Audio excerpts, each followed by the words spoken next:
আল্লাহর নিখুঁত সৃষ্টি হলো উট। উট নোনা পানি পান করতে পারে, এমনকি মৃত সাগরের পানিও পান করতে পারে।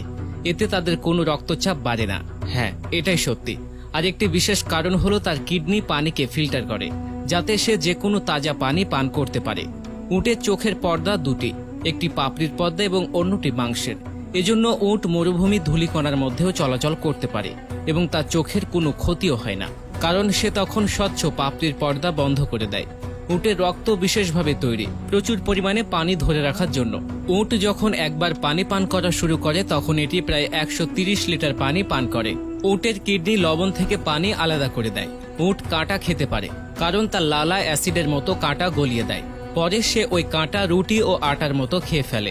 এজন্য হাতে পায়ে কাঁটা ফুটলে আরবের বেদুইনরা সেখানে উটের লালা লাগিয়ে দেয় এবং সেই কাঁটা গলে বেরিয়ে আসে। উট তার দেহের তাপমাত্রা পরিবর্তন করতে পারে। বরফ ঢাকা জমিতে থাকলে